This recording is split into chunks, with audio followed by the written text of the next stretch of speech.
Good morning, good afternoon, good evening, and welcome to today's Caffeine for the Soul.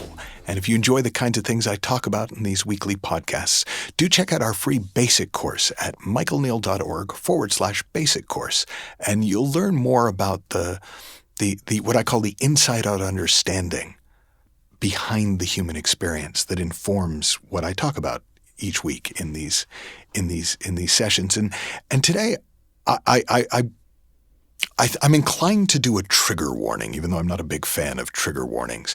I'm going to talk about trauma in a way that is very different to how you have probably come to understand trauma. And so I just want to let you know I'm going to share something that I have found and my clients have found to be very helpful. If you have a different understanding of trauma, keep it. If it's working for you, go with it. But if your understanding of trauma isn't working for you, if it's not helping, if it's not making you feel better, then I invite you to consider this alternative. Now, trauma as a word originates in the domain of the body. It's a word for physical injury, usually caused by an external event. So in my Oxford English Dictionary here, it says physical trauma, noun, physical injury, and the example it gives is rupture of the diaphragm caused by blunt force trauma. So that would be an example of trauma in its original usage. Now, a secondary use, and actually societally what has become the more common use, is a deeply distressing or disturbing experience, a personal trauma like the death of a child. And so we've sort of taken something that is describing the physical and used the same word to describe the psychological. Now, here's where it gets very metaphoric. The National Institute of Health defines psychological trauma as a type of mental damage that results from a distressing event that surpasses an individual's ability to cope with the emotions involved. So now we're not just using something that describes a physical event to describe something psychological, but we're implying the notion that psyches can be damaged in the way that bodies, soma, can be damaged. And metaphorically, that can be helpful to understand why something that's happened to us has a lasting effect. But it also makes it seem irrevocable.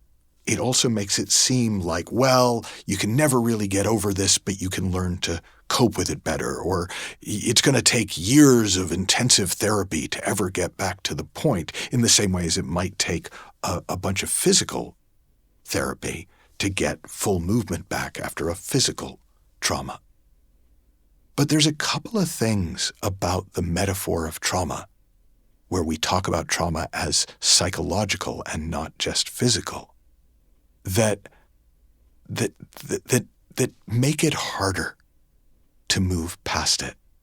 Now, the first is in the attribution of what causes trauma. So we'll go back to our National Institute of Health. Psychological trauma is a type of mental damage that results from a distressing event. Now, one of the things at the heart of the inside-out understanding is the recognition that we live in the feeling of our thinking, not the feeling of our circumstances. That something can happen, and not only will two different people have a completely different experience of that thing, but the same person might have a completely different experience of it on one day than on a different day. We've all had days where we're kind of in a great mood and we get some bad news and it's like, that sucks. Anyways, and we're fine. And we've all had days where we're in a bad mood and something tiny happens and it's like we were punched in the face by life. And that's just a very simple way of beginning to notice, oh, we're not really feeling a circumstance. We're feeling our thinking, and projecting it onto the circumstance, blaming it on the circumstance, using the circumstance to explain the experience, when actually we're experiencing our own thinking. So then we could kind of go, psychological trauma is a type of mental damage that results from our thinking, from our distressing thinking about an event. Okay, now suddenly it's like, okay, well, if it's my distressing thinking about an event, that sounds like maybe it's less permanent, it's less pervasive, it's less worrying. But now let's take another look, because the idea that our psyche can be damaged is metaphoric. And I say it's metaphoric, not in the sense that it's not true, but in the sense that it's clearly not observable. I mean, we can go, wow, they're really struggling. But we can't point to the damage in the psyche in the same way as we can point to the damage in the body. Like, I'll show you my broken arm. Show me your broken psyche. And so it's a metaphor that for some people at some times can be helpful, because it takes the pressure off that they're supposed to get over it and that they're supposed to just feel better. But it creates its own kind of difficulty, because once you say, oh, no, it's in the body, this is damaged, well, then you have to repair. You have to heal, if you even can. So if we take our National Institute of Health and look at it in a less aggressive metaphor, we could say psychological trauma is a type of feeling that results from our distressing thinking about an event. Oh, well, okay. That still explains it, right? That still explains why I'm so upset.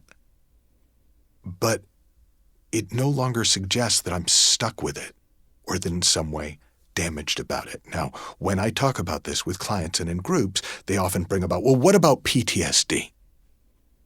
So PTSD stands for post-traumatic stress disorder.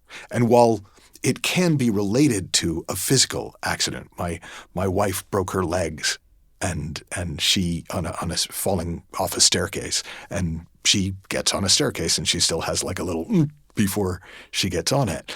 But PTSD, as it's most often talked about, is related to psychological events, to something that happened and that people think messed up their psyche, and very common in soldiers. And the reason that I want to use that example is because I have a very dear friend who was a soldier for over 20 years, was in combat, and had been diagnosed with PTSD.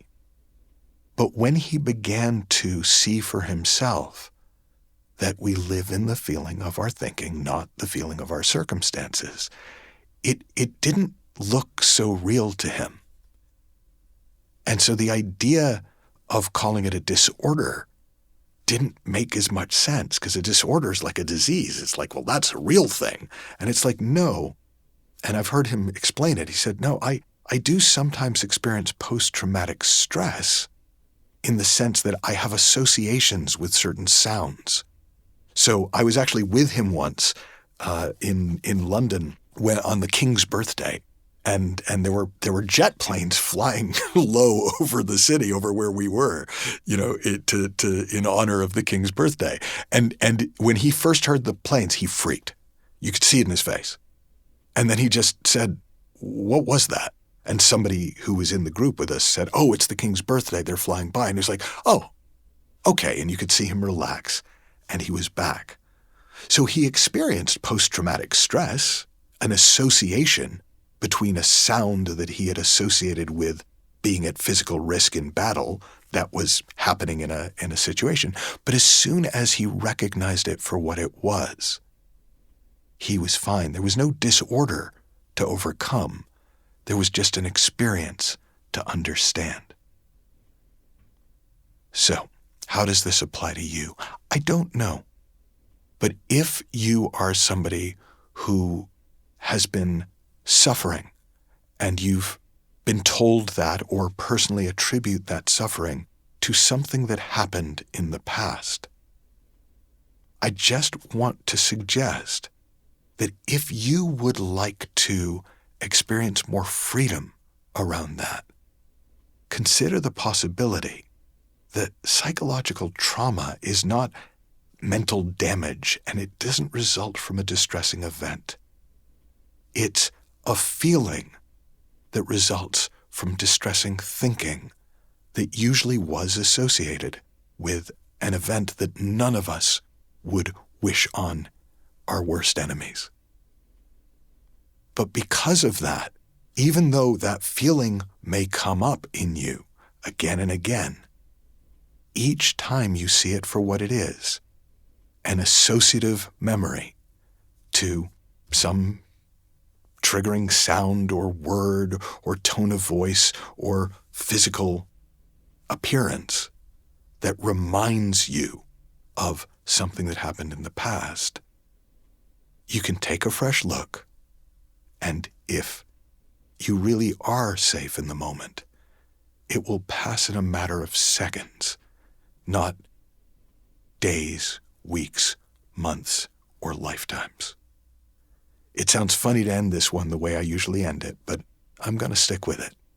Have fun, learn heaps, happy exploring, and I'll talk with you soon.